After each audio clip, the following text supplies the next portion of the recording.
हाँ, तो ध्यान से सुनिए। वृंदा और अहिल्या, भगवान विष्णु और इंद्र। इंद्र ने गौतम ऋषि के आश्रम में जाकर अहिल्या के साथ छल किया। नारायण ने वृंदा के पास जाकर छल किया। बोलो, किया कि नहीं? इंद्र के अपराध को आज तक क्षमा नहीं किया गया और भगवान नारायण के प्रति हमारी श्रद्धा दिनों दिन बढ़ती ही जा रही है। बोलो, बढ़ती जा रही है कि नहीं? दिनों दिन उनके प्रति हमारी श्रद्धा बढ़ती जा रही है। और जब हम इंद्र का ये कृत्य पढ़ते हैं तो इंद्र के प्रति हमारी श्रद्धा नहीं होती। बोलो भाई, आप कहोगे महाराज जी पता नहीं आप क्यों ऐसा बोल रहे हैं। आखिर आप बोल रहे हैं इंद्र कितना महान है। आप क्या इंद्र की तुलना अपने से करना चाहते हैं? अपने को महान सिद्ध करना चाहते हैं? नहीं नहीं, मैं बिल्कुल नहीं कह रहा हूं। जो ग्रंथ में लिखा है उसको मैं कह रहा हूं। क्या लिखा है? सरस्वती जी स्वयं कह रही हैं, ऊंच निवास नीच करतूती,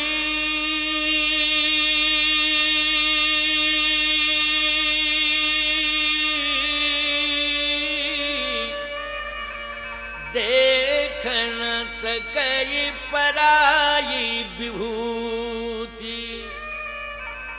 अब बताइए भाई, जितने भी विद्वान यहां आए हैं सरस्वती पुत्र हैं कि नहीं, कि इंद्र पुत्र हो? जल्दी बताओ। यज्ञ में जितने भी वैदिक विद्वान आए हैं वो इंद्र पुत्र हैं कि सरस्वती पुत्र हैं? सरस्वती पुत्र हैं। बोलो, हैं सरस्वती पुत्र। लेकिन सरस्वती माता क्या कह रही है इंद्र के लिए?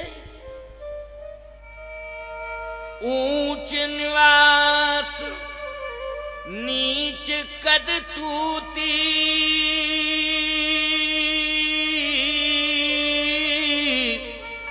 देख न सकई पराई विभूति। सरस्वती जी ने फटकार लगाई इंद्र को, का शर्म आनी चाहिए आपको कि आप राम जी के राज्याभिषेक का विरोध कर रहे हैं।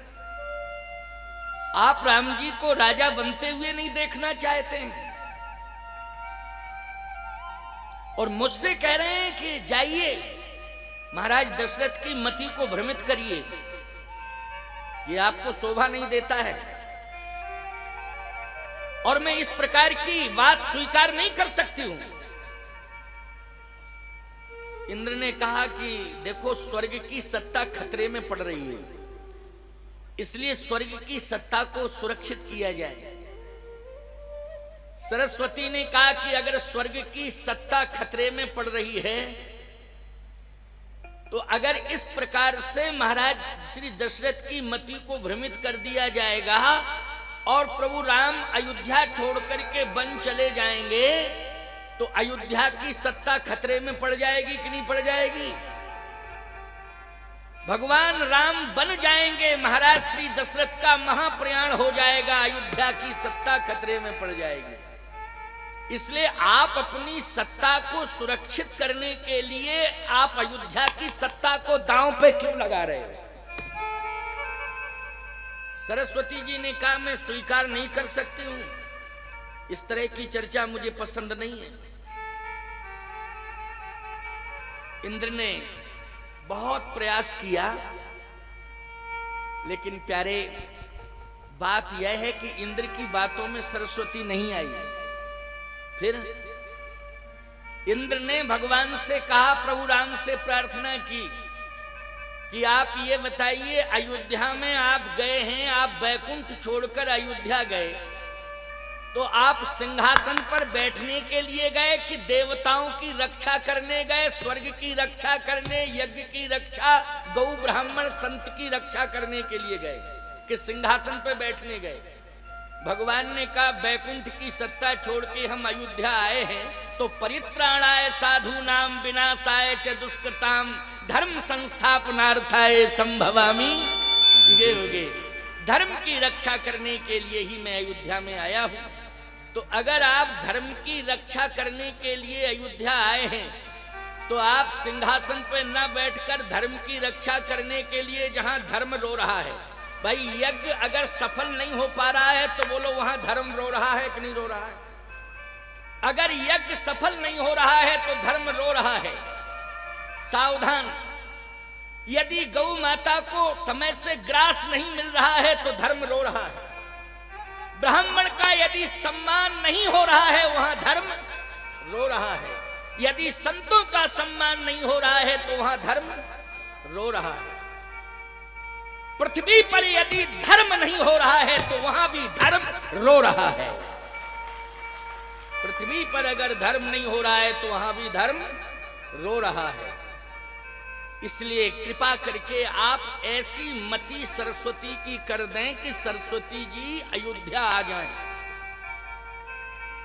बड़ी प्यारी बात है, इसको ध्यान से सुनना, क्योंकि तुम सब रामायण के प्रेमी श्रोता हो। इसलिए मेरा भी प्रयास रहा कि मैं पहुंचूं, अवश्य ही पहुंचूं। समय दे दिया है तो पहुंचना चाहिए। पिछले बार कोरोना काल के कारण, कोरोना महामारी के कारण यज्ञ नहीं हुआ था, लेकिन इस वर्ष भगवान ने मौका दे दिया। और ये तो माता जी की इच्छा, क्यों भाई? माता जी की इच्छा इस वर्ष की थी, पिछले वर्ष की नहीं थी। और नहीं तो प्यारे, माता जी की इच्छा है तभी तो यज्ञ हो रहा है। कोरोना की चर्चा तो फिर शुरू होने लगी है, क्यों भाई? होने लगी कि नहीं? लेकिन माता जी की इच्छा है तो यज्ञ शुरू हो गया। अब तो वो पूर्ण होके ही रहेगा प्यारे। अब वो यज्ञ तो पूर्ण होके रहेगा, लेकिन माता जी की इच्छा से यज्ञ हो रहा है। और माता जी की इच्छा से ही यज्ञ पूर्ण होगा। और किसी भी प्रकार का कहीं कोई कोरोना का प्रकोप भी नहीं हो सकता है माता जी की इच्छा से। मां कृपा करेंगी, रक्षा करेंगी, यज्ञ भगवान रक्षा करेंगे। इसलिए आप सब बिल्कुल निश्चिंत होकर के कथा सुने, यज्ञ की परिक्रमा करें, लीला का दर्शन करें और भंडारा प्रसाद आदि प्रेम से पाएं। चकाचक आनंद चल रहा है, कोई दिक्कत नहीं। तो सरस्वती जी ने इंद्र पर टिप्पणी की और इंद्र को डांटा।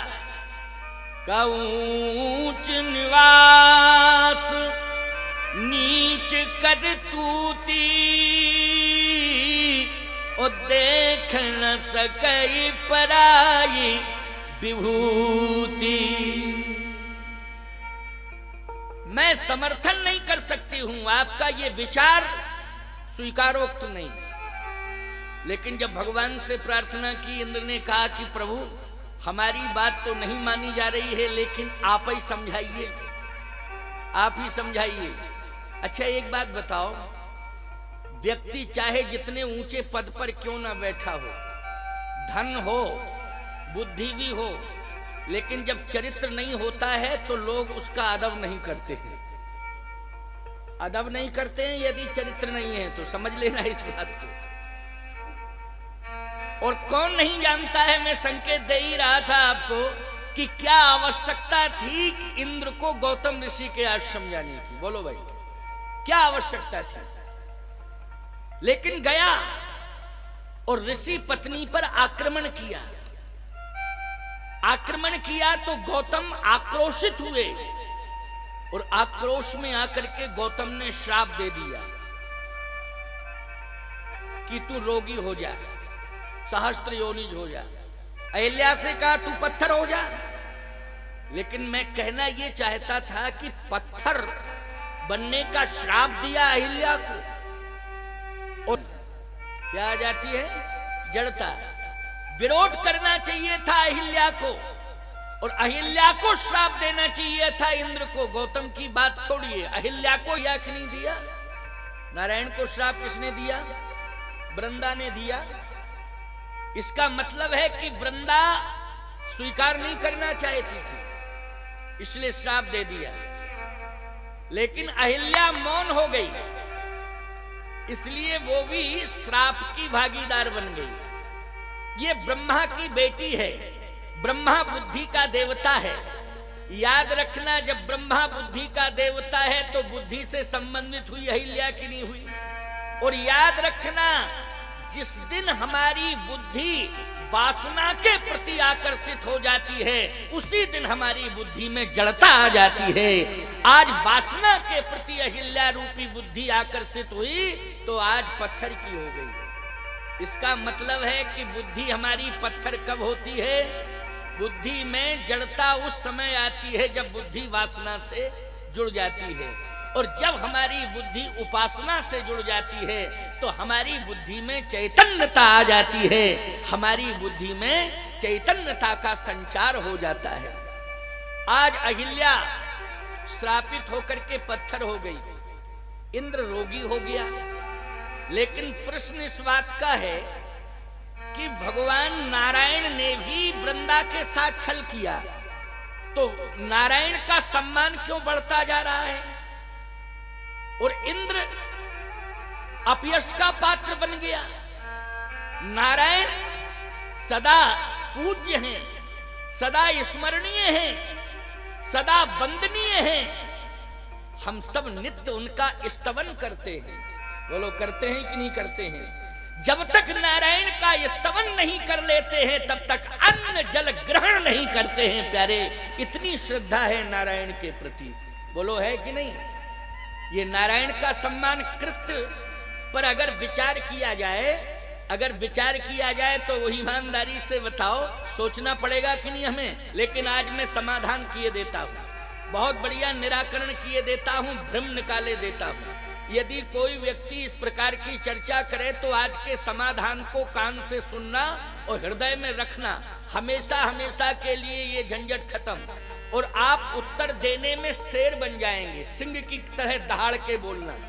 क्योंकि मैं स्पष्टीकरण दे रहा हूं, क्रिया और उद्देश्य, क्रिया और उद्देश्य। जैसे क्रिया देखने में निकृष्ट प्रतीत हो रही है, लेकिन यदि उसका उद्देश्य उत्कृष्ट है तो हमें क्रिया पर ध्यान नहीं देना चाहिए, क्रिया के उद्देश्य पर ध्यान देना चाहिए। जैसे एक अध्यापक किसी विद्यार्थी को अनुशासित बनाने के लिए उसको थोड़ा सा पीट रहा है, तो देखने वाली क्रिया बोलो निकृष्ट प्रतीत होती है कि नहीं?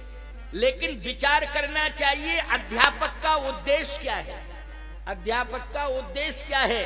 अध्यापक का उद्देश्य यही है कि आज अगर उसको दो कठोर शब्दों में समझा रहा है विद्यार्थी को, अथवा थोड़ा बहुत हल्का फुल्का डंडे का प्रयोग करके समझाने की कोशिश कर रहा है, तो उसे अनुशासित करके महान बनाना चाहता है। उद्देश्य है उसे अनुशासित करके अध्यापक महान बनाना चाहता है, ये उद्देश्य है। इसका मतलब है देखने वाली क्रिया निकृष्ट थी लेकिन उद्देश्य महान निकला कि नहीं? उद्देश्य उत्कृष्ट निकला। अब आप सुन लीजिए, डाकू के हाथ में चाकू है और डॉक्टर के हाथ में चाकू है, ठीक है ना? दोनों के हाथ में चाकू है, लेकिन चाकू डॉक्टर भी लिए हैं और चाकू डाकू भी लिए हैं। तो हाथ में चाकू लेना ये क्रिया निकृष्ट है, लेकिन चाकू हाथ में लिया क्यों है इस पर हमें विचार करना पड़ेगा। उद्देश्य क्या है? तो डाकू ने हाथ में चाकू लिया है, उद्देश्य है उसका लूटने का। बोलो भाई, क्या उद्देश्य है उसका? लूटने का। लूटने के उद्देश्य से डाकू ने हाथ में चाकू लिया है। ईमानदारी से बताओ, डाकू की क्रिया भी निकृष्ट है और उद्देश्य भी निकृष्ट है। लेकिन डॉक्टर ने यदि हाथ में चाकू लिया है तो याद रखना, देखने में तो लगता है कि ये चाकू लेके आ गया है और फिर उसने ऑपरेशन करने के लिए चाकू को चलाया भी। तो बोलो, चाकू चलाने वाली क्रिया देखने में निकृष्ट लग रही कि नहीं? लेकिन जिस समय उसने ऑपरेशन करने के बाद, याद रखना, उस मरीज को रोग मुक्त कर दिया तो उद्देश्य उत्कृष्ट निकल करके आया, इसलिए उसे धन्यवाद भी दिया जाता है और पुरस्कार भी दिया जाता है, और डाकू को सजा भी सुनाई जाती है, बोलो, और जेल के सलाखों के अंदर भी रखा जाता है, और हो सकता है कि उसको मौत के घाट भी उतार दिया जाए, फांसी की सजा सुना दी जाए। इसका मतलब यह है कि डाकू की क्रिया भी निकृष्ट है और डाकू का उद्देश्य भी निकृष्ट है, और डॉक्टर की क्रिया देखने में निकृष्ट लग रही है लेकिन उद्देश्य उसका उत्कृष्ट है। बोलो, है उत्कृष्ट कि नहीं? अच्छा, एक और उदाहरण मैं आपको दे रहा हूं। कपड़ा दर्जी के यहां आप ले जाते हो तो दर्जी उसको काटता है, लेकिन जब कपड़ा दर्जी काटता है तो देखने में ऐसा लगता है कि कितना बढ़िया थान 20 मीटर का इसने 50 भागों में कर दिया। क्यों भाई? देखने में 20 मीटर का थान लेकिन 50 टुकड़ों में तुम्हारे सामने ही उसने कैंची चला चला के और फेंक दिया। ऐसा नहीं कि उसने रखा हो, ऐसे क्यों फेंक देता है कि नहीं फेंक देता? बोलो। तो देखने में लगता है कि जहां हम हजारों रुपया दे करके दुकान से ये कपड़ा लाए थे, लेकिन एक सेकंड नहीं लगा, इसने 20 बार कैंची का प्रयोग करके इसने तार तार कर दिया कपड़े को। लेकिन ईमानदारी से बताओ, 2 दिन का मौका देता है कि 2 दिन बाद आना, और जब 2 दिन बाद आप आते हैं और कहते हैं मेरा कपड़ा कहाँ है, तो फर्स्ट क्लास उसने कुर्ता बना दिया, फर्स्ट क्लास उसने शर्ट बना दी, और जिस समय आपने पहनी तो कहा वाह, अब लगे हम बाबूजी हैं। क्यों लगता है कि अब हम लगे कि बाबूजी हैं? क्यों भाई, महसूस करते हो कि नहीं? और फिर पीठ भी थपथपाते हो और मन चाहा मुंह मांगा पैसा भी देते हो उसको। बोलो, देते हो कि नहीं? कपड़ा फाड़ने वाली क्रिया निकृष्ट प्रतीत हो रही थी, लेकिन कपड़े को जब उसने सुंदर सिल दिया, एक वस्त्र को बढ़िया दिव्य वस्त्र बना दिया, जैसे ही दिव्य वस्त्र बनाया और आपने पहना, आपने भी दिव्यता आ गई। तो ईमानदारी से बताओ, उद्देश्य उत्कृष्ट निकल के आ गया कि नहीं आ गया? और उद्देश्य जब उत्कृष्ट निकल के आया तो आपने धन्यवाद दे दिया। तीसरा उदाहरण मैं और दे रहा हूं, ध्यान से सुनना। कपड़ा अगर चूहे के हाथ में पड़ जाए, हाथ में काहे को पड़ जाए, उसके मुंह में, हाथ तो होते ही नहीं उसके। क्यों भाई? चूहे के मुंह में यदि कपड़ा पड़ जाए तो ईमानदारी से बताओ, वो भी बिल्कुल तार तार। इसलिए नारायण वंदनीय है। नारायण जो है सदा सदा के लिए वंदनीय है। बात समझ में आती जा रही है कि नहीं? हाँ, आज नहीं आएगी तो कल समझा दूंगा, नहीं परसों नहीं बरसों में तो समझ ही जाओगे, है ना? लेकिन समझाऊंगा, पूरी तरह से आनंद दूंगा। आज ही समझ